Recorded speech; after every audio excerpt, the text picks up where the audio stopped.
अमेरिकी सेनेटर्स अपने ही सदर पर बरस पड़े। क्या अमेरिका के पास इस जंग की कोई हिकमत अमली है? ट्रंप जब किसी मकसद में कामयाब ना हो सका तो अब जंग रोकने का इंदिया दे दिया है। अस्सलाम वालेकुम नाजरीन, मैं हूं मुस्फिरा और आप देख रहे हैं पब्लिक इंटरेस्ट। नाजरीन, ईरान इसराइल जंग को 2 हफ्ते होने को हैं और अमेरिका अभी तक ईरान के मनपसंद अहदाफ हासिल नहीं कर सका है। ना वो खामनाई की शहादत के बाद ईरान में रिजीम बदली है, ना ही ईरानी अवाम अपने लीडर के खिलाफ खड़ी है और ना ही ईरान अब किसी किस्म के मुज़ाकरात के लिए तैयार है।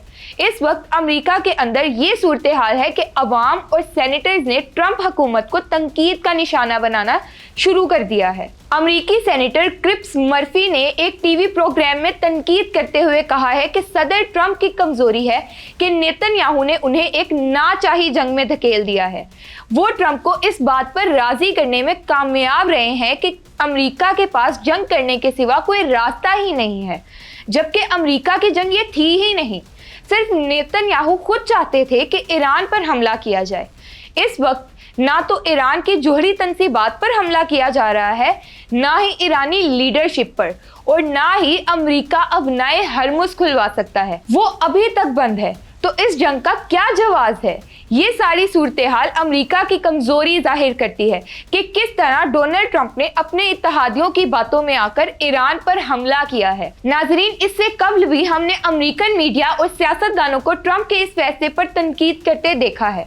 एलिजाबेथ वॉरेन ने कहा था कि अमेरिका के पास इस जंग की कोई हिकमत अमली नहीं है, इसलिए सदर ट्रंप आए रोज अपना बयानिया बदलते हैं। कभी कहते हैं जोहरी तंसीबात खत्म करनी है, तो कभी कहते हैं खामनाई कबूल नहीं है। कभी तेल के मसले को जवाब बनाया जाता है, तो कभी अबनाए हरमुज को। डोनाल्ड ट्रंप को खुद नहीं पता कि वो ईरान से जंग क्यों लड़ रहे हैं और ना ही उनके पास इस जंग की कोई हिकमत अमली है। नाजरीन, मौजूदा सूरत हाल ये है कि अमेरिका ने इसराइल को ईरान पर हमला करने से रोक दिया है। सदर ट्रंप का कहना है कि ईरानी तेल तंसीबात पर हमला करने से आलमी तेल की कीमतों में इजाफा होगा और मईशत पर मनफी असरात पड़ रहे हैं। तो हमारा यहाँ सवाल ये है कि अमेरिका को जब कुछ हासिल ही नहीं हो रहा तो वो बेगानी शादी में अब्दुल्ला दीवाना बनकर क्यों कूदा?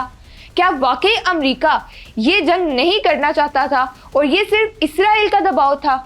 ना अमेरिका को ईरान में मनचाही हुकूमत मिली, ना तेल के अड्डे, उल्टा वस्ती एशियाई ममालिक में फौजी अड्डे गंवाने की सूरत में भारी नुकसान भी उठाना पड़ा। तो अब अमेरिका का अगला कदम क्या होगा? क्या अमेरिका बगैर किसी नतीजे के इस जंग को ख़त्म कर देगा?